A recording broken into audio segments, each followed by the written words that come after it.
ಎಲ್ರಿಗೂ ನಮಸ್ಕಾರ. Welcome back to my channel. ನಾನು ಪೂಜಾ.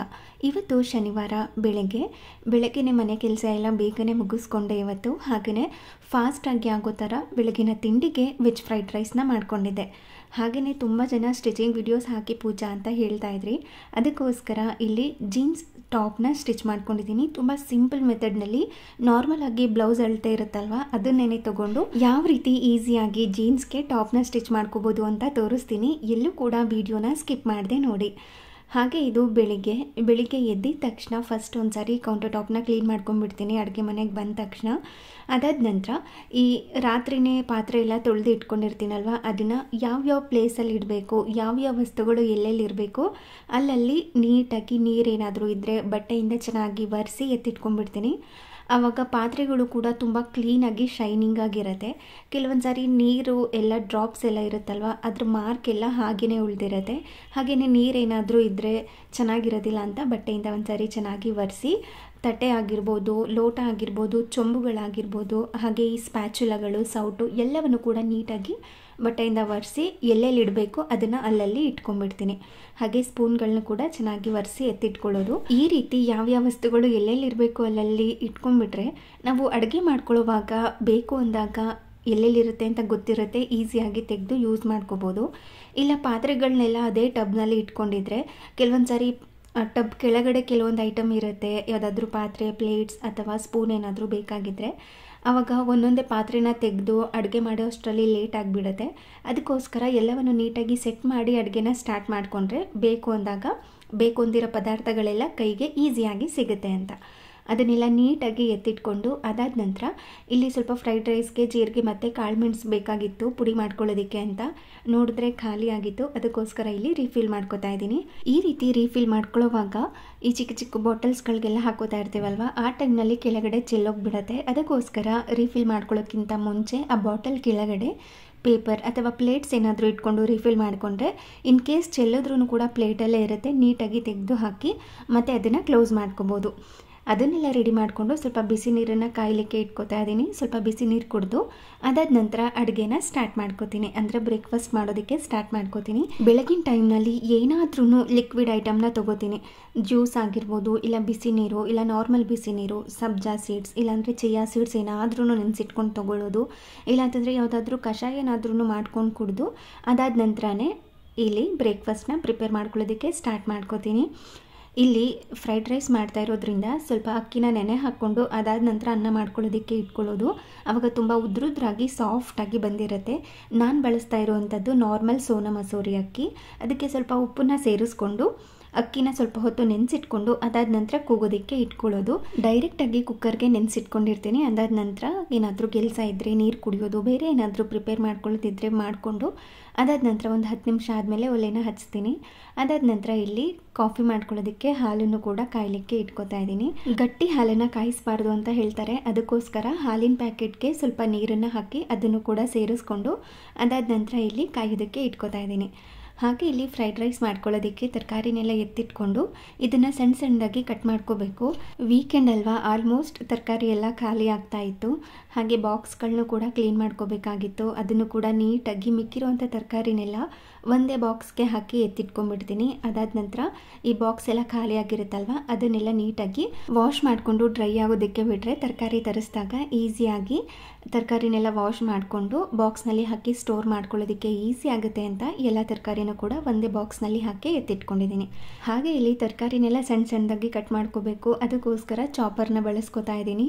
ಇದು ಎಲೆಕ್ಟ್ರಿಕ್ ಚಾಪರ್, ತುಂಬ ಈಸಿಯಾಗಿ ಸೆಕೆಂಡ್ಗಳಲ್ಲಿ ಚಾಪ್ ಆಗಿಬಿಡುತ್ತೆ. ನಾನು ಯಾವ ರೀತಿ ಚಾಪ್ ಮಾಡ್ಕೋತೀನಿ ಅಂತ ತೋರಿಸ್ತೀನಿ. ಈರುಳ್ಳಿನ ಈ ರೀತಿ ಸ್ವಲ್ಪ ದಪ್ಪು ಹೋಳುಗಳಾಗಿ ಕಟ್ ಮಾಡಿ ಇಟ್ಕೊಂಡಿದ್ದೀನಿ. ಹಾಗೆ ಕ್ಯಾಪ್ಸಿಕಮ್ನು ಕೂಡ ಅದೇ ರೀತಿ ಕಟ್ ಮಾಡಿ ಎತ್ತಿಟ್ಕೋತಾ ಇದ್ದೀನಿ. ಹಾಗೆ ಕ್ಯಾರೆಟ್ನ ಸಿಪ್ಪೆ ತೆಗೆದು ಅದನ್ನು ಕೂಡ ಸ್ವಲ್ಪ ದಪ್ಪದಾಗಿಯೇ ಕಟ್ ಮಾಡ್ಕೊಳ್ಳೋದು. ಬೀನ್ಸ್ನು ಕೂಡ ಸೈಡ್ಸಲ್ಲೆಲ್ಲ ತೆಗೆದು ನಾರೇನಾದರೂ ಇದ್ದರೆ ಅದನ್ನು ಕೂಡ ತೆಗೆದು ಇದನ್ನು ಕೂಡ ಸ್ವಲ್ಪ ದಪ್ಪದಾಗಿಯೇ ಕಟ್ ಮಾಡಿಕೊಂಡು ಒಂದು ಸೈಡಲ್ಲಿ ಎತ್ತಿಟ್ಕೊಳ್ಳೋದು. ಇದನ್ನು ಯಾವ ರೀತಿ ಈಸಿಯಾಗಿ ಚಾಪ್ ಮಾಡ್ಕೋತೀನಿ ಅಂತ ತೋರಿಸ್ತೀನಿ. ಟೈಮ್ ಏನಾದರೂ ಇಲ್ಲ ಅಂದಾಗ ಈ ರೀತಿ ಚಾಪರ್ನ ಬಳಸ್ಕೊಂಡು ಮಾಡ್ಕೊಳ್ಳೋದು. ಟೈಮ್ ಇತ್ತು ಅಂದರೆ ನಾನು ಆರಾಮಾಗಿ ಸಣ್ಣದಾಗಿ ಚಾಕುವಿನಿಂದನೇ ಕಟ್ ಮಾಡ್ಕೊಳ್ಳೋದು. ಇಲ್ಲ ಅಂತಂದರೆ ಈ ರೀತಿ ಚಾಪರ್ನ ಬಳಸ್ಕೊಂಡು ಮಾಡ್ಕೋತೀನಿ. ಇವಾಗ ಯಾವ ರೀತಿ ಚಾಪರ್ನ ಯೂಸ್ ಮಾಡೋದು ಅಂತ ತೋರಿಸ್ತಾ ಇದ್ದೀನಿ. ಇದು ಯಾವುದೇ ಥರ ಪ್ರಮೋಷನ್ ಅಲ್ಲ, ನಾನು ತರಿಸ್ಕೊಂಡಿದ್ದೆ, ಸೊ ಹಾಗಾಗಿ ಶೇರ್ ಮಾಡ್ತಾ ಇದ್ದೀನಿ ಅಷ್ಟೇ. ಇವಾಗ ಈ ರೀತಿ ಒಂದು ಮೋಟರ್ನ ಕೊಟ್ಟಿರ್ತಾರೆ, ಹಾಗೆ ಕೆಳಗಡೆ ಒಂದು ಕಂಟೈನರ್ನ ಕೊಟ್ಟಿರ್ತಾರೆ. ಅದರಲ್ಲೇ ಬ್ಲೇಡ್ಸ್ ಎಲ್ಲ ಇರುತ್ತೆ. ಇದನ್ನು ಈಸಿಯಾಗಿ ತೆಗಿಬೋದು. ಇವಾಗ ತೆಗೆದು ತೋರಿಸ್ತಾ ಇದ್ದೀನಲ್ವಾ ಈ ರೀತಿ. ಮತ್ತು ಬ್ಲೇಡ್ನ ಹಾಕಿ ಅದಾದ ನಂತರ ನಾನು ಇವಾಗ ಈರುಳ್ಳಿನ ಕಟ್ ಮಾಡ್ಕೊತಾ ಇದ್ದೀನಿ.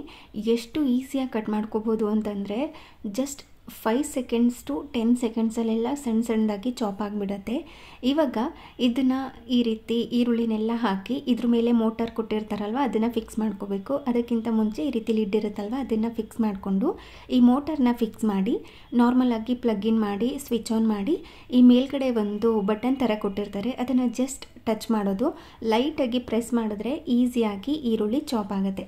ನಾನು ನಿಮ್ಗೆ ತೋರಿಸ್ತೀನಿ ಯಾವ ರೀತಿ ಆಗುತ್ತೆ ಅಂತ. ಸ್ವಿಚ್ ಆನ್ ಮಾಡಿ ಈ ಮೇಲ್ಗಡೆ ಒಂದು ಬಟನ್ ಕೊಟ್ಟಿರ್ತಾರೆ, ಅದನ್ನು ಜಸ್ಟ್ ಈ ರೀತಿ ಪ್ರೆಸ್ ಮಾಡಿದ್ರೆ ಆಯಿತು. ಎಷ್ಟು ಈಸಿಯಾಗಿ ಚಾಪ್ ಆಗ್ತಾಯಿದೆ. ನಮಗೆ ಎಷ್ಟು ಸಣ್ಣದು ಬೇಕೋ ಅಷ್ಟು ಸಣ್ಣದಾಗಿ ಚಾಪ್ ಮಾಡ್ಕೋಬೋದು. ಮತ್ತು ಇದನ್ನು ತೆಗಿಬೇಕು ಅಂದರೆ ಮೋಟರ್ನ ತೆಗೆದು ಲಿಡ್ಡನ್ನು ಓಪನ್ ಮಾಡಿದ್ರೆ ಈ ರೀತಿ ಓಪನ್ ಆಗುತ್ತೆ. ಮತ್ತು ನಾವು ಪ್ಲೇಟ್ಸ್ನ ರಿಮೂವ್ ಮಾಡಿಕೊಂಡು ಅದರಲ್ಲಿರುವಂತಹ ಕಟ್ ಮಾಡಿ ಇಟ್ಕೊಂಡಿರುವಂಥ ಈರುಳ್ಳಿನೆಲ್ಲ ಎತ್ತಿಟ್ಕೊಳ್ಳೋದು. ಮತ್ತೆ ಬೇಕು ಅಂತಂದರೆ ವಾಶ್ ಮಾಡಿಕೊಂಡು ಬೇರೆ ತರಕಾರಿನ ಕಟ್ ಮಾಡ್ಕೋಬೋದು. ಇಲ್ಲ ಅಂತಂದರೆ ಆ ಈರುಳ್ಳಿ ಜೊತೆಗೇ ಹಾಕ್ಕೋಬೋದು. ನಾನು ಈರುಳ್ಳಿನೆಲ್ಲ ತೆಗೆದಿಟ್ಕೊಂಡು ಅದನ್ನು ಇನ್ನೊಂದು ಸಾರಿ ನೀರು ಹಾಕಿ ವಾಶ್ ಮಾಡಿಕೊಂಡು ಅದಾದ ನಂತರ ತರಕಾರಿನೆಲ್ಲ ಹಾಕಿ ಕಟ್ ಮಾಡ್ಕೋತೀನಿ. ತರಕಾರಿನಲ್ಲಿ ಕೆಲವೊಂದು ಸರಿ ಸಣ್ಣ ಸಣ್ಣ ಈರುಳ್ಳಿ ಸೇರಿಸ್ಕೊಂಡಿದ್ರೆ ಒಂಥರ ಹಸಿ ವಾಸನೆ ಥರ ಬರ್ತಾ ಇರುತ್ತೆ, ಚೆನ್ನಾಗಿರೋದಿಲ್ಲ ಅಂತ. ಹಾಗೆ ಇಲ್ಲಿ ದಪ್ಪದಾಗಿ ಕಟ್ ಮಾಡಿ ಇಟ್ಕೊಂಡಿರುವಂಥ ತರಕಾರಿನೆಲ್ಲ ಹಾಕಿ ಮತ್ತು ಅದೇ ರೀತಿ ಚಾಪ್ ಮಾಡ್ಕೊಳ್ಳೋದು. ಫ್ರೈಡ್ ರೈಸ್ ಮಾಡ್ಕೊಳ್ಳೋವಾಗ ಅಥವಾ ಈ ಗೋಬಿ ಮಂಚೂರಿಯನ್ ಏನಾದರೂ ಮಾಡ್ಕೊಳ್ಳೋವಾಗ ಅಥವಾ ಯಾವುದಾದ್ರೂ ಸಣ್ಣದಾಗಿ ತರಕಾರಿನ ಕಟ್ ಮಾಡ್ಕೋಬೇಕು ಅಂತ ಅಂದಾಗ ಈಸಿಯಾಗಿ ಈ ರೀತಿ ಕಟ್ ಮಾಡ್ಕೋಬೋದು. ನಾರ್ಮಲ್ ಆಗಿ ಡೈಲಿ ಏನು ಬಳಸೋದಿಲ್ಲ. ಇದನ್ನು ತೊಗೊಂಡು ತುಂಬ ದಿನ ಆಗಿತ್ತು. ಆದರೆ ಈ ಎಲೆಕ್ಟ್ರಿಕ್ ಐಟಮ್ ಆಗಿರೋದ್ರಿಂದ ಹಾಗೆ ಇಟ್ಟರೆ ಹಾಳಾಗೋ ಚಾನ್ಸಸ್ ಇರುತ್ತೆ. ಅದಕ್ಕೋಸ್ಕರ ಮಧ್ಯದಲ್ಲಿ ಬಳಸ್ಕೊತಾ ಇರ್ತೀನಿ. ಹಾಗೆಯೇ ಗೆಸ್ಟ್ ಏನಾದರೂ ಬಂದಾಗ ಜಾಸ್ತಿ ಚಾಪ್ ಮಾಡ್ಕೊಳ್ಳೋದಿರುತ್ತಲ್ವ ಆ ಟೈಮ್ನಲ್ಲಿ ಜಾಸ್ತಿ ಬಳಸೋದು. ಇನ್ನು ನಾವು 3 ಜನ ಇದ್ದರೆ ಆರಾಮಾಗಿ ಕಟ್ ಮಾಡ್ಕೋಬೋದು. ಇನ್ ಕೇಸ್ ಟೈಮ್ ಇಲ್ಲ ಅಂತಂದರೆ ಫಾಸ್ಟಾಗಿ ಏನಾದರೂ ಮಾಡ್ಕೋಬೇಕು ಅಂತ ಅಂದಾಗ ಮಾತ್ರ ಈ ರೀತಿ ಚಾಪ್ ಮಾಡ್ಕೋತೀನಿ. ತುಂಬ ಈಸಿಯಾಗಿ ಮಾಡ್ಕೋಬೋದು. ಇದ್ರ ಲಿಂಕ್ ಏನಾದರೂ ಬೇಕಿದ್ದರೆ ಡಿಸ್ಕ್ರಿಪ್ಷನ್ ಬಾಕ್ಸ್ನಲ್ಲಿ ಕೊಟ್ಟಿರ್ತೀನಿ. ಯಾರಿಗಾದರೂ ಇಂಟ್ರೆಸ್ಟ್ ಇದ್ದರೆ ತೊಗೊಳ್ಬೋದು. ಹಾಗೆ ಫ್ರೈಡ್ ರೈಸ್ಗೆ ಬೆಳ್ಳುಳ್ಳಿ ತುಂಬಾ ಮುಖ್ಯ. ಬೆಳ್ಳುಳ್ಳಿ ಇದ್ರೇ ಫ್ರೈಡ್ ರೈಸ್ ಟೇಸ್ಟಿಯಾಗಿ ಬರೋದು. ಅದ್ರ ಫ್ಲೇವರ್ ಆಗಿರ್ಬೋದು, ಫ್ರೇಗ್ರೆನ್ಸ್ ಆಗಿರ್ಬೋದು, ತುಂಬಾ ಚೆನ್ನಾಗಿ ಬರುತ್ತೆ. ಬೆಳ್ಳುಳ್ಳಿ ಜಾಸ್ತಿ ಕಟ್ ಮಾಡ್ಕೋಬೇಕು ಅಂದರೆ ಅದೇ ಚಾಪರಲ್ಲಿ ಮಾಡ್ಕೋಬೋದು. ಆದರೆ ನಾನು ಇವತ್ತು ಸ್ವಲ್ಪ ಮಾಡ್ಕೋತಾ ಇದ್ದೀನಲ್ವ, ಸೊ ಹಾಗಾಗಿ ಕೈಯಲ್ಲೇ ಅಂದರೆ ಚಾಕುವಿನಿಂದನೇ ಈ ಬೆಳ್ಳುಳ್ಳಿನ ಸಣ್ಣ ಸಣ್ಣದಾಗಿ ಕಟ್ ಮಾಡ್ಕೊಂಡಿದ್ದೀನಿ. ಹಾಗೆ ಫ್ರೈಡ್ ರೈಸ್ಗೆ ಸ್ವಲ್ಪ ಜೀರಿಗೆ ಮತ್ತು ಕಾಳು ಮೆಣಸನ್ನು ಕುಟ್ಟಿ ಈ ರೀತಿ ತರಿಯಾಗಿಯೇ ಪುಡಿ ಮಾಡಿಕೊಂಡು ಎತ್ತಿಟ್ಕೊಂಡಿರ್ತೀನಿ. ಅದಾದ ನಂತರ ಈಸಿಯಾಗಿ ನಾವು ಫ್ರೈಡ್ ರೈಸ್ ಮಾಡ್ಕೊಳ್ಳೋದಕ್ಕೆ ಹೆಲ್ಪ್ ಆಗುತ್ತೆ ಅಂತ. ಹಾಗೆಯೇ ಇದನ್ನೆಲ್ಲ ರೆಡಿ ಮಾಡ್ಕೊಳ್ಳೋ ಅಷ್ಟರಲ್ಲಿ ಅನ್ನ ಕೂಡ ರೆಡಿಯಾಗಿರುತ್ತೆ. ಅದನ್ನು ಒಂದು ಪ್ಲೇಟ್ಗೆ ಹಾಕಿ ಕಂಪ್ಲೀಟಾಗಿ ಕೂಲ್ ಆಗೋದಕ್ಕೆ ಬಿಡ್ತೀನಿ. ಬಿಸಿ ಇರೋವಾಗಲೇ ಹಾಕಿದ್ರೆ ಅನ್ನನ ಮಿಕ್ಸ್ ಮಾಡ್ಕೊಳ್ಳೋವಾಗ ಅದು ಒಡೆದೋಗೋ ಚಾನ್ಸಸ್ ಇರುತ್ತೆ. ಈ ರೀತಿ ಕಂಪ್ಲೀಟಾಗಿ ಕೂಲಾದ ನಂತರ ಹಾಕ್ಕೊಂಡ್ರೆ ನಾವು ಹೇಗೆ ಮಾಡಿರ್ತೀವಿ ಪುಡಿಯಾಗಿ ಅದೇ ರೀತಿ ಇರುತ್ತೆ. ಹಾಗೆ ಸೈಡಲ್ಲಿ ಹಾಲನ್ನು ಕೂಡ ಕಾಯಲಿಕ್ಕೆ ಇಟ್ಕೊಂಡಿದ್ದೆ ಅಲ್ವಾ, ಅದು ಕೂಡ ಕಾದಿತ್ತು. ಇಲ್ಲಿ ನಮ್ಮ ಅತ್ತೆಗೆ ಕಾಫಿನ ಹಾಕ್ಕೊಡ್ತಾ ಇದ್ದೀನಿ. ಹಾಗೆ ನನ್ನ ಹಸ್ಬೆಂಡ್ಗೆ ಸ್ವಲ್ಪ ಈ ಮೊರಿಂಗಾ ಪೌಡರ್ ನುಗ್ಗೆ ಸೊಪ್ಪಿಂದು ಪುಡಿ ಮಾಡಿ ಇಟ್ಕೊಂಡಿದ್ದೆ ಅಲ್ವಾ, ಅದನ್ನು ಸೇರಿಸ್ಕೊತಾ ಇದ್ದೀನಿ. ನಾರ್ಮಲಾಗಿ ವಾಮ್ ವಾಟರ್ ಇರುತ್ತಲ್ವ ಅದನ್ನೇ ಬಳಸ್ಕೊಳ್ಳೋದು. ತಣ್ಣೀರು ಬಿಸಿ ನೀರು ಅಂತ ಏನಿಲ್ಲ. ನಾರ್ಮಲಾಗಿ ನೀರು ಕುಡಿತೀವಲ್ವ ಆ ನೀರನ್ನು ಒಂದು ಗ್ಲಾಸ್ಗೆ ಹಾಕಿ ಅದಕ್ಕೆ 1 ಸ್ಪೂನಷ್ಟು ಈ ಮೊರಿಂಗಾ ಪೌಡರ್ನ ಹಾಕಿ ಅಂದರೆ ನುಗ್ಗೆ ಸೊಪ್ಪಿನ ಪುಡಿನ ಹಾಕಿ ಚೆನ್ನಾಗಿ ಮಿಕ್ಸ್ ಮಾಡ್ಕೊಳ್ಳೋದು. ಕೆಲವೊಂದು ಸಾರಿ ಈ ರೀತಿ ಪುಡಿಯೆಲ್ಲ ಹಾಕಿದಾಗ ಚೆನ್ನಾಗಿ ಹೊಂದ್ಕೊಳ್ಳೋದಿಲ್ಲ. ಆ ಟೈಮ್ನಲ್ಲಿ ಏನು ಮಾಡ್ತೀನಿ ಗೊತ್ತಾ, ಈ ಬೀಟರ್ ಇರುತ್ತಲ್ವ ಈ ಬೀಟರ್ನ ಬಳಸ್ಕೊಂಡು ಮಜ್ಜಿಗೆನ ಮಾಡ್ಕೋತೀವಲ್ವ ಆ ರೀತಿ ಮಾಡ್ಕೊಂಡ್ಬಿಡ್ತೀನಿ. ಆವಾಗ ಏನು ಗಂಟು ಥರ ಏನೂ ಆಗೋದಿಲ್ಲ, ಎಲ್ಲ ಚೆನ್ನಾಗಿ ಹೊಂದ್ಕೊಳ್ಳುತ್ತೆ ಅಂತ. ನೋಡಿ ಈ ರೀತಿ. ಇವಾಗ ನಮ್ಮ ಅತ್ತೆಗೆ ಕಾಫಿ ಕೊಟ್ಟು ನನ್ನ ಹಸ್ಬೆಂಡ್ಗೆ ಈ ಮೊರಿಂಗಾ ವಾಟರ್ ಕೊಟ್ಟು ಹಾಗೆ ಇಲ್ಲಿ ನೆನ್ನೆ ಪನ್ನೀರ್ನ ಮಾಡಿ ಇಟ್ಕೊಂಡಿದ್ದೆ ಅಲ್ವಾ, ಅದನ್ನು ಬಳಸ್ಕೊಂಡು ಇವತ್ತು ಫ್ರೈಡ್ ರೈಸ್ ಮಾಡ್ಕೋತಾ ಇರೋದು. ಈ ಪನ್ನೀರ್ಗೆ ಮಸಾಲೆ ಎಲ್ಲ ಹಾಕಿದ್ದೆ ಅಲ್ವಾ, ಅದಕ್ಕೋಸ್ಕರ ಈ ಫ್ರೈಡ್ ರೈಸ್ ತುಂಬ ಚೆನ್ನಾಗಿ ಬರುತ್ತೆ. ನಮ್ಮ ಮನೇಲಿ ಎಲ್ಲರಿಗೂ ಕೂಡ ತುಂಬ ಇಷ್ಟ. ಈ ಪನ್ನೀರ್ನ ನಮ್ಮ ಮನೆಯಲ್ಲಿ ಹಾಗೆ ತಿನ್ಕೊಂಡ್ಬಿಡ್ತಾರೆ, ಅಷ್ಟು ಟೇಸ್ಟಿಯಾಗಿರುತ್ತೆ ಅಂತ. ಹಾಗೆಯೇ ಕೊತ್ತಂಬರಿ ಸೊಪ್ಪನ್ನು ಕೂಡ ಕಟ್ ಮಾಡಿ ಎತ್ತಿಟ್ಕೊಂಡಿದ್ದೀನಿ. ಹಾಗೆ ಸ್ವಲ್ಪ ಸಾಸ್ ಕೂಡ ಬೇಕಲ್ವ, ಅದನ್ನು ಕೂಡ ಎತ್ತಿಟ್ಕೊಂಡಿದ್ದೀನಿ. ಇವಾಗ ಫ್ರೈಡ್ ರೈಸ್ ಮಾಡ್ಕೊಳ್ಳೋದಕ್ಕೆ ಒಂದು ಕಡಾಯಿನ ಬಿಸಿ ಮಾಡಲಿಕ್ಕೆ ಇಟ್ಕೊಂಡು ಅದಕ್ಕೆ ಎಣ್ಣೆನ ಹಾಕಿ ಅದು ಕಾದಾದ ನಂತರ ಕಟ್ ಮಾಡಿ ಇಟ್ಕೊಂಡಿರುವಂಥ ಬೆಳ್ಳುಳ್ಳಿನ ಹಾಕಿ ಇದನ್ನು ಸ್ವಲ್ಪ ಹೊತ್ತು ಲೈಟಾಗಿ ಕಲರ್ ಚೇಂಜ್ ಆಗೋ ತನಕ ಫ್ರೈ ಮಾಡ್ಕೋಬೇಕು. ಈ ಬೆಳ್ಳುಳ್ಳಿನ ಎಷ್ಟು ಚೆನ್ನಾಗಿ ಫ್ರೈ ಮಾಡ್ಕೋತೀವೋ ಫ್ರೈಡ್ ರೈಸ್ ಅಷ್ಟೇ ಟೇಸ್ಟಿಯಾಗಿ ಬರುತ್ತೆ. ಲೈಟಾಗಿ ಕಲರ್ ಚೇಂಜ್ ಆಗ್ತಾ ಇರುತ್ತೆ. ಈ ಹಂತದಲ್ಲಿ ಸಣ್ಣದಾಗಿ ಕಟ್ ಮಾಡಿ ಇಟ್ಕೊಂಡಿರುವಂಥ ಈರುಳ್ಳಿನ ಹಾಕಿ ಇದನ್ನು ಹೈ ಫ್ಲೇಮ್ನಲ್ಲಿ ಇಟ್ಕೊಂಡು ಚೆನ್ನಾಗಿ ಮಿಕ್ಸ್ ಮಾಡಿಕೊಂಡು ಫ್ರೈ ಮಾಡ್ಕೋಬೇಕು. ಈ ಫ್ರೈಡ್ ರೈಸ್ ಮಾಡ್ಕೊಳ್ಳುವಾಗೆಲ್ಲ ಈ ತರಕಾರಿನ ಹೈ ಫ್ಲೇಮ್ನಲ್ಲಿ ಇಟ್ಕೊಂಡು ಫ್ರೈ ಮಾಡಿಕೊಂಡ್ರೆ ತರಕಾರಿ ಸ್ವಲ್ಪ ಬೆಂದಂಗಿರುತ್ತೆ, ಹಾಗೆ ತರಕಾರಿ ಕ್ರಂಚಿನೆಸ್ ಹಾಗೇ ಇರುತ್ತೆ. ಫ್ರೈಡ್ ರೈಸ್ ತುಂಬಾ ಟೇಸ್ಟಿಯಾಗಿ ಬರುತ್ತೆ. ತುಂಬ ಜಾಸ್ತಿ ಹೊತ್ತು ಬೇಯಿಸ್ಕೊಂಡ್ಬಿಟ್ರೆ ಮುದ್ದೆ ಥರ ಆಗಿಬಿಡುತ್ತೆ. ಫ್ರೈಡ್ ರೈಸ್ ಅಷ್ಟೊಂದು ಟೇಸ್ಟಿಯಾಗಿ ಬರೋದಿಲ್ಲ. ತರಕಾರಿನ ಫ್ರೈ ಮಾಡ್ಕೊಳ್ಳುವಾಗ ಮಧ್ಯದಲ್ಲಿ ಸ್ವಲ್ಪ ಉಪ್ಪನ್ನ ಸೇರಿಸಿ ಫ್ರೈ ಮಾಡ್ಕೊಳ್ಳೋದ್ರಿಂದ ತರಕಾರಿ ಈರುಳ್ಳಿಗೆಲ್ಲ ಉಪ್ಪು ಚೆನ್ನಾಗಿ ಹಿಡ್ದಿರುತ್ತೆ. ಇದನ್ನು ಹೈ ಫ್ಲೇಮ್ನಲ್ಲೇ ಫ್ರೈ ಮಾಡಿಕೊಂಡು ಸ್ವಲ್ಪ ಹೊತ್ತು ಈ ಪುಡಿಯಾಗಿ ಮಾಡಿಟ್ಕೊಂಡಿರುವಂಥ ಅನ್ನನ ಹಾಕಿ ನಂತರ ಅದಕ್ಕೆ ಸ್ವಲ್ಪ ಸೋಯಾ ಸಾಸ್ನ ಸೇರಿಸ್ಕೊಂಡಿದ್ದೀನಿ. ಹಾಗೆ ಸ್ವಲ್ಪ ವಿನೆಗರ್ನ ಹಾಕಿ ರುಚಿಗೆ ತಕ್ಕಷ್ಟು ಉಪ್ಪನ್ನು ಸೇರಿಸಿ ಈ ಪುಡಿ ಮಾಡಿ ಇಟ್ಕೊಂಡಿರುವಂತಹ ಜೀರಿಗೆ ಮತ್ತು ಕಾಳು ಮೆಣಸಿನ ಪುಡಿನೂ ಕೂಡ ಸೇರಿಸ್ಕೊಂಡು ಮತ್ತೆ ಇದನ್ನು ಹೈ ಫ್ಲೇಮ್ನಲ್ಲಿ ಇಟ್ಕೊಂಡು ಚೆನ್ನಾಗಿ ಮಿಕ್ಸ್ ಮಾಡ್ಕೊತಾ ಇದ್ದೀನಿ. ಆದಷ್ಟು ದಪ್ಪ ತಳ ಇರುವಂಥ ಪಾತ್ರೆನ ಬಳಸ್ಕೊಂಡ್ರೆ ಅನ್ನ ಪಾತ್ರೆಗೆಲ್ಲ ಅಂಟ್ಕೊಳ್ಳೋದಿಲ್ಲ, ತುಂಬ ಚೆನ್ನಾಗಿ ಮಿಕ್ಸ್ ಆಗುತ್ತೆ, ಹಾಗೆ ಬೇಗ ಕೂಡ ಬಿಸಿ ಆಗುತ್ತೆ. ಹಾಗೆ ಇದನ್ನು ಒಂದು ಸೈಡಲ್ಲಿ ಎತ್ತಿಟ್ಕೊಂಡು ಇದಕ್ಕೆ ಪನ್ನೀರನ್ನ ಫ್ರೈ ಮಾಡಿಕೊಂಡು ಸೇರಿಸ್ಕೊತೀನಿ. ಇನ್ನೊಂದು ಪ್ಯಾನ್ಗೆ ಸ್ವಲ್ಪ ಎಣ್ಣೆನ ಹಾಕಿ ಅದು ಕಾದಾದ ನಂತರ ಈ ಕಟ್ ಮಾಡಿ ಇಟ್ಕೊಂಡಿರುವಂಥ ಪನ್ನೀರ್ ಸ್ವಲ್ಪ ಉಪ್ಪನ್ನ ಸ್ಪ್ರಿಂಕಲ್ ಮಾಡಿಕೊಂಡು ಇದನ್ನು ಸ್ವಲ್ಪ ಹೊತ್ತು ಫ್ರೈ ಮಾಡ್ಕೊಳ್ಳೋದು. ಕೊನೆಯಲ್ಲಿ ಸ್ವಲ್ಪ ಕೊತ್ತಂಬರಿ ಸೊಪ್ಪನ್ನು ಹಾಕಿ ಈ ಫ್ರೈ ಮಾಡಿ ಇಟ್ಕೊಂಡಿರುವಂಥ ಪನ್ನೀರ್ ಮತ್ತು ಕೊತ್ತಂಬರಿ ಸೊಪ್ಪು ಇರುತ್ತಲ್ವ ಅದನ್ನು ರೆಡಿ ಮಾಡಿ ಇಟ್ಕೊಂಡಿರುವಂಥ ಫ್ರೈಡ್ ರೈಸ್ ಒಳಗಡೆ ಹಾಕಿ ಚೆನ್ನಾಗಿ ಮಿಕ್ಸ್ ಮಾಡಿಕೊಂಡ್ರೆ ಪನ್ನೀರ್ ವೆಜಿಟೇಬಲ್ ಫ್ರೈಡ್ ರೈಸ್ ರೆಡಿಯಾಗಿರುತ್ತೆ. ತುಂಬ ಸಿಂಪಲ್ ಮಾಡ್ಕೊಳ್ಳೋದು, ತುಂಬ ಅಂದರೆ ತುಂಬಾ ಟೇಸ್ಟಿಯಾಗಿರುತ್ತೆ. ಹಾಗೆ ಪನ್ನೀರ್ನ ಮೊದಲೇ ಫ್ರೈ ಮಾಡ್ಕೋಬೋದಿತ್ತು, ಅದು ಬೇಗ ಸಾಫ್ಟ್ ಆಗಿಬಿಡುತ್ತೆ ತರಕಾರಿ ಒಟ್ಟಿಗೆ ಹಾಕಿ ಫ್ರೈ ಮಾಡಿಕೊಂಡ್ರೆ. ಅದಕ್ಕೋಸ್ಕರ ಇದನ್ನು ಸೆಪ್ರೇಟಾಗಿ ಫ್ರೈ ಮಾಡಿಕೊಂಡು ಈ ರೆಡಿ ಮಾಡಿ ಇಟ್ಕೊಂಡಿರುವಂಥ ಫ್ರೈಡ್ ರೈಸ್ ಒಳಗಡೆ ಸೇರಿಸ್ಕೊಳ್ಳೋದು. ಪನ್ನೀರ್ ರೆಡಿ ಮಾಡ್ಕೊಂಡಿರ್ತೀವಲ್ವ ಆ ಟೈಮ್ನಲ್ಲೇ ಸ್ವಲ್ಪ ಉಪ್ಪನ್ನ ಹಾಕ್ಕೊಂಡಿರ್ತೀನಿ. ಇವಾಗ ಸ್ವಲ್ಪ ಮೇಲ್ಗಡೆ ಮಾತ್ರ ಉಪ್ಪನ್ನ ಸೇರಿಸ್ಕೊಂಡು ಈ ರೀತಿ ಫ್ರೈ ಮಾಡಿಕೊಂಡು ಸೇರಿಸ್ಕೊಳ್ಳೋದು. ತುಂಬಾ ಟೇಸ್ಟಿಯಾಗಿರುತ್ತೆ. ಇದನ್ನು ಹಾಗೆ ಕೂಡ ತಿನ್ಬೋದು, ಇಲ್ಲಾಂದರೆ ಟೊಮೆಟೊ ಕೆಚಪ್ ಜೊತೆ ಕೂಡ ತಿನ್ಬೋದು. ನೀವು ಕೂಡ ಈ ರೀತಿ ಮನೆಯಲ್ಲೇ ಮಸಾಲ ಪನ್ನೀರ್ನ ಮಾಡಿಕೊಂಡು masala paneer vegetable fried rice ಕೂಡ ಟ್ರೈ ಮಾಡಿ ಹೇಗೆ ಬಂತು ಅಂತ ನನಗೆ ಕಮೆಂಟ್ ಮಾಡಿ ತಿಳಿಸಿ. ಹಾಗೆ ಇಲ್ಲಿ ಅಕ್ಕಿ ತೊಳೆದಿರುವಂಥ ನೀರೆಲ್ಲ ಇರುತ್ತಲ್ವ ಅದನ್ನು ಒಂದು ಈ ರೀತಿ ವೇಸ್ಟ್ ಪಾತ್ರೆಗೆ ಹಾಕಿ ಎತ್ತಿಟ್ಕೊಂಡಿರ್ತೀನಿ. ಅದನ್ನು ಈ ರೀತಿ ಗಿಡಗಳಿಗೆ ಹಾಕೋದು. ನಿನ್ನೆ ಅಷ್ಟೊಂದೇನು ಮಳೆ ಬಂದಿರಲಿಲ್ಲ, ಲೈಟಾಗಿ ಬಂದಿತ್ತು. ಸೊ ಹಾಗಾಗಿ ಈ ನೀರನ್ನ ಇಟ್ಕೊಂಡು ಹಾಕ್ತಿದ್ದೀನಿ. ಕೆಲವೊಂದು ಸರಿ ಮಳೆ ಬಂದಾಗ ನೀರೆಲ್ಲ ಹಾಕ್ಕೊಳ್ಳೋದಕ್ಕೆ ಹೋಗೋದಿಲ್ಲ. ಈ ಅಕ್ಕಿ ತೊಳೆದಿರುವಂಥ ನೀರನ್ನೆಲ್ಲ ಡೈರೆಕ್ಟಾಗಿ ಚೆಲ್ಬಿಡ್ತೀನಿ. ಮಳೆ ಬಂದಿಲ್ಲ ಅಂದರೆ ಹಾಕ್ಕೊಳ್ಳೋದು. ಈ ವೀಳ್ಯದೆಲೆ ನೋಡಿದ್ರಿ ಅಲ್ವಾ, ಸ್ಟಾರ್ಟಿಂಗ್ ತಂದಾಗ ಒಳ್ಳೆ ರೋಗ ಬಂದಿರೋ ಥರ ಇತ್ತು, ನೀಟಾಗಿ ಎಲೆ ಓಪನ್ನೇ ಆಗಿರಲಿಲ್ಲ. ಬಟ್ ಇವಾಗ ಸ್ವಲ್ಪ ಚೆನ್ನಾಗಿ ಓಪನ್ ಆಗ್ತಾ ಇದೆ, ಅಂದರೆ ಪ್ರಾಪರ್ ವೀಳ್ಯದೆಲೆ ಬರುತ್ತಲ್ವ ಆ ರೀತಿ ಬರ್ತಾ ಇದೆ. ಗಿಡಗಳು ಅಷ್ಟೇ ಮಳೆ ಬಂದ ಮೇಲೆ ಎಷ್ಟು ಚೆನ್ನಾಗಿ ಕಾಣಿಸ್ತಾ ಇತ್ತು, ಹಾಗೆ ತುಂಬ ಚೆನ್ನಾಗಿ ಬೆಳೆಯೋದಕ್ಕೂ ಕೂಡ ಸ್ಟಾರ್ಟ್ ಆಗಿದೆ. ಈ ದೊಡ್ಡ ಪತ್ರೆ ತೋರಿಸ್ದೆ ಅಲ್ವಾ, ಅದರಿಂದ ಅವರಿಗೇನೋ ಮಾಡ್ಕೋಬೇಕು ಅಂತ ಅಂದ್ಕೊಂಡಿದ್ದೀನಿ. ಚಿಲ್ಲಿ ಫ್ಲೇಕ್ಸ್ ಮತ್ತು ಅವರಿಗೇನೋ ರೆಸಿಪಿ ಕೂಡ ಶೇರ್ ಮಾಡ್ತೀನಿ. ಆ ದೊಡ್ಡ ಪತ್ರೆ ಅವರಿಗೇನೋ ತುಂಬ ಅಂದರೆ ತುಂಬಾ ಟೇಸ್ಟಿಯಾಗಿರುತ್ತೆ. ಪಿಜ್ಜಾ ಎಲ್ಲ ಮಾಡ್ಕೊಳ್ಳೋವಾಗ ಅಥವಾ ಹರ್ಬ್ ರೈಸ್ ಅಂತ ಏನಾದರೂ ಮಾಡ್ಕೋತಿರ್ತೀವಲ್ವ ಆ ಟೈಮ್ನಲ್ಲಿ ತುಂಬ ಹೆಲ್ಪ್ ಆಗುತ್ತೆ. ಹಾಗೆ ಸ್ವಲ್ಪ ಹೂ ಕೂಡ ತೊಗೊಂಡಾಗ ಸ್ವಲ್ಪ ತೇವಾಂಶ ಇತ್ತು. ಅದನ್ನು ಡೈರೆಕ್ಟಾಗಿ ಹಾಗೆ ಒಂದು ಬಾಕ್ಸ್ನಲ್ಲಿ ಅಥವಾ ಪ್ಲಾಸ್ಟಿಕ್ ಕವರ್ನಲ್ಲಿ ಹಾಕಿ ಫ್ರಿಜ್ನಲ್ಲಿ ಇಟ್ಕೊಂಡ್ರೆ ಬೇಗ ಕೊಳ್ತೋಗೋ ಚಾನ್ಸಸ್ ಇರುತ್ತೆ ಅಂತ ಈ ರೀತಿ ಬಟ್ಟೆ ಮೇಲೆ ಹಾಕಿ ಅದನ್ನು ಸ್ವಲ್ಪ ಹೊತ್ತು ಡ್ರೈ ಆಗೋದಕ್ಕೆ ಬಿಟ್ಟು ಅದಾದ ನಂತರ ಫ್ರಿಜ್ನಲ್ಲಿ ಹಾಕಿ ಸ್ಟೋರ್ ಮಾಡ್ಕೋತೀನಿ. ಹಾಗೆಯೇ ಈ ಟಾಪ್ನ ನೋಡ್ತಾ ಇರ್ಬೋದು, ತುಂಬ ಈಸಿಯಾಗಿ ಒಂದು ಅರ್ಧ ಗಂಟೆಲೆಲ್ಲ ಈ ಟಾಪ್ನ ಸ್ಟಿಚ್ ಮಾಡ್ಕೋಬೋದು. ಜೀನ್ಸ್ ಟಾಪ್ ಸಿಂಪಲಾಗಿ ಯಾವ ರೀತಿ ಸ್ಟಿಚ್ ಮಾಡ್ಕೊಳ್ಳೋದು ಅಂತ ತೋರಿಸ್ತೀನಿ. ಇದಕ್ಕೆ ನಾನು ಸೆಲೆಕ್ಟ್ ಮಾಡ್ಕೊಂಡಿರೋದು ಈ ಫ್ಯಾಬ್ರಿಕ್. ಇದನ್ನು ನಾನು 5 ಮೀಟರಷ್ಟು ತರಿಸ್ಕೊಂಡಿದ್ದೆ, ಏನಾದ್ರೂ ಹೊಲ್ಕೊಳ್ಳೋದಕ್ಕೆ ಬೇಕಾಗುತ್ತೆ ಅಂತ. ಹಾಗೆ ಇದಕ್ಕೆ ಒಂದು ಬ್ಲೌಸ್ನ ತೊಗೊಂಡು ಅದರಿಂದ ಅಳತೆನ ತೊಗೋತಾ ಇದ್ದೀನಿ. ಇವಾಗ ಈ ಪೀಸ್ನ ಯಾವ ರೀತಿ ಫೋಲ್ಡ್ ಮಾಡ್ಕೋಬೇಕು ಅಂದರೆ, ಈಗ ನೋಡ್ತಿದ್ದೀರಲ್ವ, ಬ್ಲೌಸ್ ನಾರ್ಮಲ್ ಬ್ಲೌಸ್ ಬರುತ್ತಲ್ವ ಆ ಲೆಂತ್ಗಿಂತ ಸ್ವಲ್ಪ ಉದ್ದವಾಗೇ ಮಡಚ್ಕೋಬೇಕಾಗತ್ತೆ. ಈ ರೀತಿ ಡಬಲ್ ಲೇಯರ್ ಬರೋ ಥರ ಇದನ್ನು ನಾವು ಇನ್ನೊಂದು ಸಾರಿ ಮಡಚ್ಕೊಂಡು ಅದಾದ ನಂತರ ಕಟ್ ಮಾಡ್ಕೊಳ್ಳೋದಕ್ಕೆ ಸ್ಟಾರ್ಟ್ ಮಾಡ್ಕೋಬೇಕು. ಇವಾಗ ಬ್ಲೌಸ್ ಇದೆ ಅಲ್ವಾ, ಇದನ್ನೇ ಹಿಡಿದು ತೋರಿಸ್ತೀನಿ. ಈ ಬ್ಲೌಸ್ಗಿಂತ ಸ್ವಲ್ಪ ಉದ್ದ ಇದೆ, ಈ ರೀತಿ ಮಡಚ್ಕೋಬೇಕು. ನಂತರ ಇದನ್ನು ಈ ರೀತಿ ಫೋಲ್ಡ್ ಮಾಡ್ಕೋಬೇಕು. ಈ ರೀತಿ ಫೋಲ್ಡ್ ಮಾಡಿದ್ರೆ ಬ್ಯಾಕ್ ಸೈಡ್ ಮತ್ತು ಫ್ರಂಟ್ ಸೈಡ್ ಎರಡೂ ಕೂಡ ಒಂದೇ ಸಾರಿ ಕಟ್ ಮಾಡ್ಕೋಬೋದು ಅಂತ. ಇವಾಗ ಇದನ್ನು ಈ ರೀತಿ ಮಡಚ್ಕೊಂಡು ಈ ಬ್ಲೌಸ್ ಮೇಲ್ಗಡೆ ಕಂಕ್ಳು ಭಾಗ ಇರುತ್ತಲ್ವ ಅಲ್ಲಿಂದ ಅಲ್ಲಿಗೆ ಅಳತೆ ಮಾಡ್ಕೋಬೇಕು. ಅಳತೆ ಮಾಡಿಕೊಂಡು ಒಂದು ಸೈಡಲ್ಲಿ ಬರೆದಿಟ್ಕೊಳ್ಳಿ. ಹಾಗೆ ಇಲ್ಲಿ ಶೋಲ್ಡರ್ ಮತ್ತು ಡೀಪ್ಗೋಸ್ಕರ ನಾನಿಲ್ಲಿ 7 ಇಂಚಸ್ನ ತೊಗೋತಾ ಇದ್ದೀನಿ. ನಾರ್ಮಲ್ ಆಗಿ 7 ಇಂಚಸ್ ಆರಾಮ್ಸೆ ಸಾಕಾಗುತ್ತೆ. 6.5 6 ಕೂಡ ತೊಗೋಬೋದು. ಹಾಗೆ ಶೋಲ್ಡರ್ಗೋಸ್ಕರ ಇಲ್ಲಿ ನಾನು 2 ಇಂಚಸ್ ತೊಗೊಂಡಿದ್ದೀನಿ. ಹಾಗೆ ಇಲ್ಲಿ ಆರ್ಮ್ ಹೋಲ್ ಡೌನ್ಗೋಸ್ಕರ ಬ್ಲೌಸಲ್ಲೇ ಅಳತೆ ಮಾಡ್ಕೋಬೇಕು ಎಷ್ಟು ಡೌನ್ ಕೊಟ್ಟಿದ್ದಾರೆ ಅಂತ. ಅದಕ್ಕಿಂತ 1 ಇಂಚ್ ಎಕ್ಸ್ಟ್ರಾ ತೊಗೋಬೇಕು. ನಾವಿಲ್ಲಿ ಬ್ಲೌಸ್ನ ಸ್ಟಿಚ್ ಮಾಡ್ತಾ ಇಲ್ಲ, ಸ್ವಲ್ಪ ಲೂಸಾಗೇ ಇರಬೇಕು. ಜೀನ್ಸ್ ಟಾಪ್ಗಳಿಗೆಲ್ಲ ಪರ್ಫೆಕ್ಟ್ ಫಿಟ್ಟಿಂಗ್ ಇದ್ದರೆ ಚೆನ್ನಾಗಿರೋದಿಲ್ಲ ಅಂತ 1 ಇಂಚ್ ಎಕ್ಸ್ಟ್ರಾನೇ ತೊಗೊಂಡಿದ್ದೀನಿ. ಹಾಗೆ ನಾವು ಒಂದು ಸೈಡ್ ಕಂಕ್ಳು ಭಾಗ ಅಳತೆ ಮಾಡಿ ಇಟ್ಕೊಂಡಿದ್ವಿಲ್ವ ಫ್ರಂಟ್ ಸೈಡ್, ಅದು 18 ಇತ್ತು ಅಂತಂದರೆ ಅದನ್ನು 2ರಿಂದ ಡಿವೈಡ್ ಮಾಡ್ಕೋಬೇಕು. ಆವಾಗ ನಮಗೆ 9 ಬರುತ್ತೆ. ಅದಕ್ಕೆ 1 ಇಂಚ್ ಅಥವಾ 1.5 ಇಂಚನ್ನ ಆ್ಯಡ್ ಮಾಡ್ಕೊಂಡು ತೊಗೋಬೇಕು. ಅದೇ ರೀತಿಯಲ್ಲಿ ಇಲ್ಲಿ ಬಾಟಮ್ನಲ್ಲೂ ಕೂಡ ಎಷ್ಟಿತ್ತು ಅಂತ ಅಳತೆ ಮಾಡಿಕೊಂಡು ಅದಕ್ಕೆ 1.5 ಇಂಚ್ ಅಥವಾ 1 ಇಂಚನ್ನ ಆ್ಯಡ್ ಮಾಡ್ಕೊಂಡು ತೊಗೊಂಡು ನಂತರ 1 ಇಂಚ್ ಎಕ್ಸ್ಟ್ರಾ ಇಲ್ಲಿ ಮಾರ್ಜಿನ್ಗೋಸ್ಕರ ಬಿಟ್ಕೊಂಡಿದ್ದೀನಿ. ಬೇಕು ಅಂದರೆ ಬಿಟ್ಕೋಬೋದು, ಇಲ್ಲ ಅಂದರೆ ಎಷ್ಟಿತ್ತು ಅಷ್ಟಕ್ಕೆ ಕಟ್ ಮಾಡ್ಕೋಬೋದು. ಹಾಗೆ ಇಲ್ಲಿ ಆರ್ಮ್ ಹೋಲ್ ಹತ್ರ ರೌಂಡಾಗಿ ಮಾರ್ಕ್ ಮಾಡಿಕೊಂಡು ನಾವು ಯಾವ ರೀತಿ ಮಾರ್ಕ್ ಮಾಡಿ ಇಟ್ಕೊಂಡಿದ್ವಿ ಅಲ್ವಾ ಅದೇ ರೀತಿ ಕಟ್ ಮಾಡ್ಕೋತಾ ಇದ್ದೀನಿ. ಇಲ್ಲಿ ಫ್ರಂಟ್ ಸೈಡ್ ಮತ್ತು ಬ್ಯಾಕ್ ಸೈಡ್ 2 ಪೀಸು ಕೂಡ ಒಟ್ಟಿಗೆ ಕಟ್ ಮಾಡಿ ಇಟ್ಕೊಂಡಿರುವಂಥದ್ದು.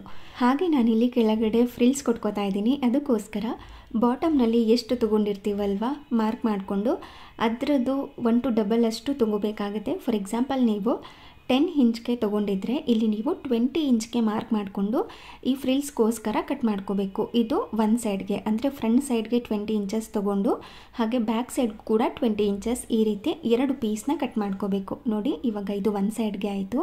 ಇದನ್ನು ಯಾವ ರೀತಿ ಫ್ರಿಲ್ಸ್ ಕೊಡ್ತೀನಿ ಅಂದರೆ ಈ ರೀತಿ ಓಪನ್ ಮಾಡಿದ್ರೆ ಇದನ್ನು ಈ ರೀತಿ ಫ್ರಿಲ್ಸ್ ಕೊಟ್ಕೊಳ್ತಾ ಹೋಗಬೇಕು. ಸೊ ಹಾಗಾಗಿ 1 to double ಅಷ್ಟು ನಾವು ಕಟ್ ಮಾಡ್ಕೊಂಡು ತೊಗೋಬೇಕಾಗತ್ತೆ. ಸೊ ಅದೇ ರೀತಿಯಲ್ಲಿ ಇನ್ನೂ ಒಂದು ಪೀಸ್ನು ಕೂಡ ಕಟ್ ಮಾಡಿ ಎತ್ತಿಟ್ಕೊಂಡಿದ್ದೀನಿ. ಇವಾಗ ಬ್ಯಾಕ್ ಸೈಡ್ ಮತ್ತು ಫ್ರಂಟ್ ಸೈಡ್ ಎರಡಕ್ಕೂ ಕೂಡ ರೆಡಿ ಆಯಿತು. ಹಾಗೆ ಇಲ್ಲಿ ನೆಕ್ ಡಿಸೈನ್ ತುಂಬ ರ್ಯಾಂಡಮ್ ಆಗಿ ಕೊಡ್ತಾ ಇದ್ದೀನಿ, ರೌಂಡಾಗಿ ಈಸಿಯಾಗಿ ನಿಮಗೆ ಅರ್ಥ ಆಗಲಿ ಅಂತ.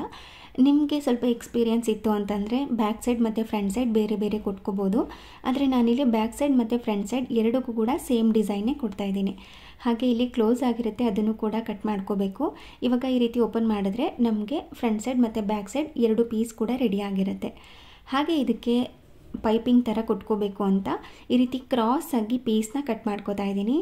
ಸ್ಟ್ರೈಟಾಗಿ ಕಟ್ ಮಾಡಿಕೊಂಡ್ರೆ ನಾವು ಎಮ್ಮಿಂಗ್ ಥರ ಮಾಡ್ತೀವಲ್ವ ಚೆನ್ನಾಗಿ ಬರೋದಿಲ್ಲ. ಈ ರೀತಿ ಕ್ರಾಸಾಗಿ ಕಟ್ ಮಾಡಿಕೊಂಡ್ರೆ ಈ ರೀತಿ ಎಳೆದ್ರೆ ಅದು ಎಕ್ಸ್ಪೆಂಡ್ ಆಗಬೇಕು. ಆ ರೀತಿ ಪೀಸ್ನ ಕಟ್ ಮಾಡ್ಕೋಬೇಕಾಗುತ್ತೆ. ಇದಕ್ಕೇನು ಎಕ್ಸ್ಟ್ರಾ ಬೇಕಾಗಿರೋದಿಲ್ಲ.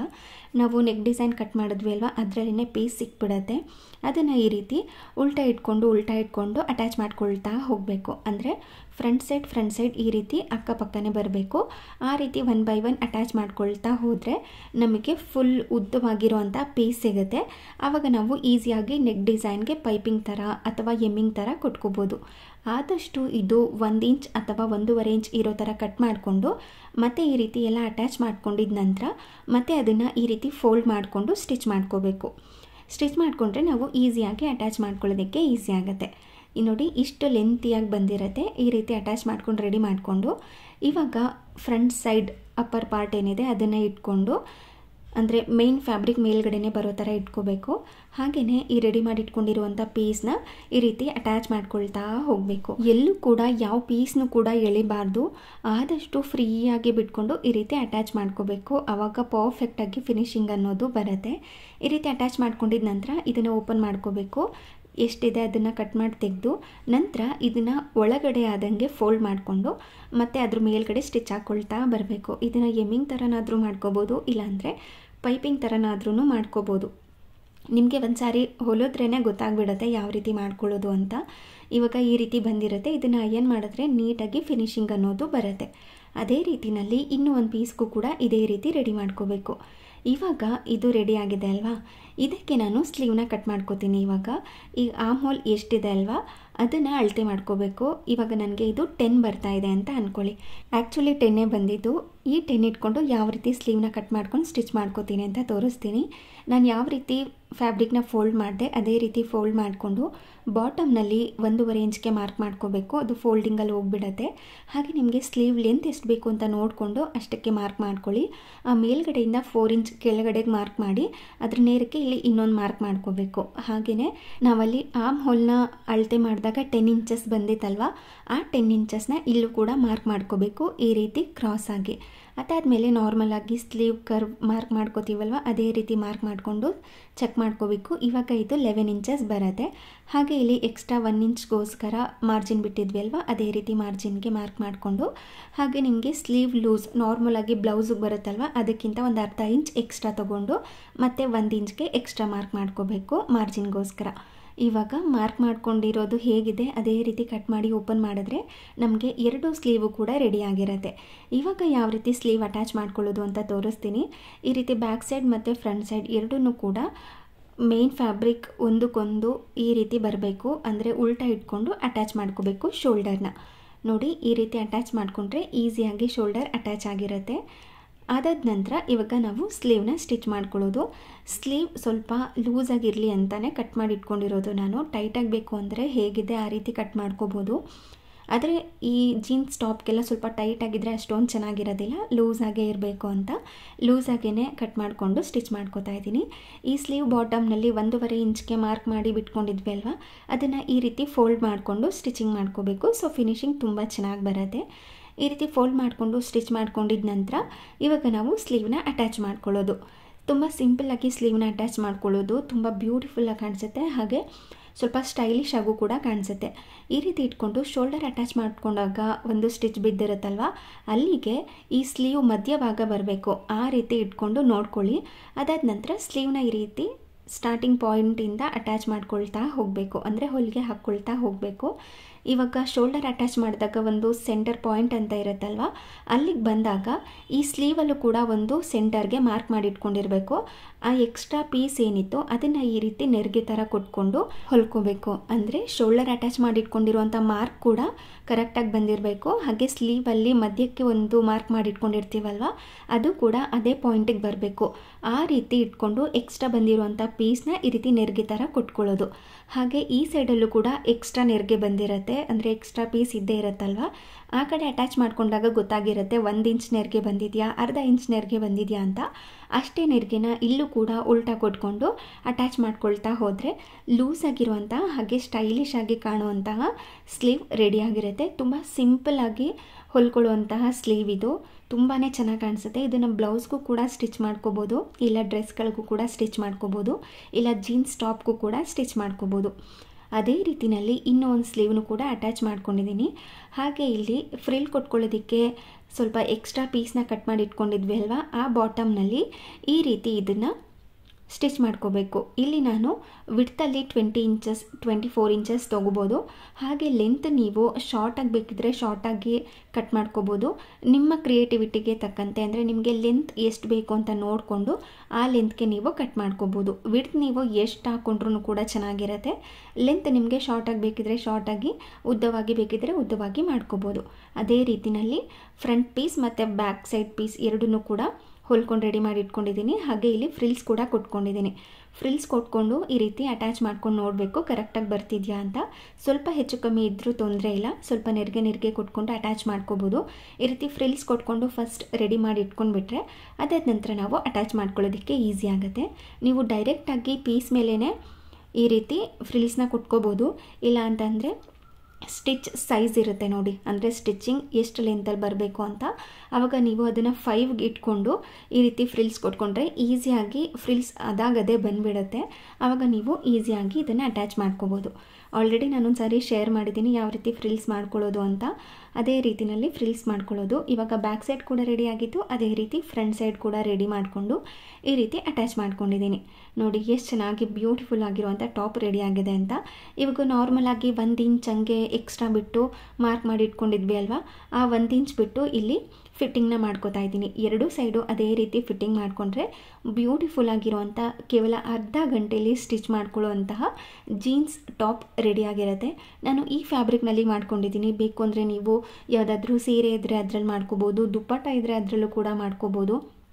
ಯಾವುದಾದ್ರೂ ಪೀಸ್ ವೇಸ್ಟ್ ಆಗಿ ಇತ್ತು ಅಂತಂದರೆ ಅದರಲ್ಲಿ ಟ್ರೈ ಮಾಡಿ ನೋಡಿ, ಚೆನ್ನಾಗಿ ಬಂತು ಅಂತಂದರೆ ಒಂದು ಎಕ್ಸ್ಟ್ರಾ ಪೀಸ್ನ ತೊಗೊಂಡು, ಅಂದರೆ ಫ್ಯಾಬ್ರಿಕ್ನ ತೊಗೊಂಡು ಮಾಡ್ಕೋಬೋದು. ಆರಾಮಾಗಿ 1 ಮೀಟರ್ ಅಥವಾ 1.5 ಮೀಟರಲ್ಲಿ ಆರಾಮಾಗಿ ಒಂದು ಜೀನ್ಸ್ ಟಾಪ್ನ ಮನೆಯಲ್ಲೇ ಸ್ಟಿಚ್ ಮಾಡ್ಕೋಬೋದು.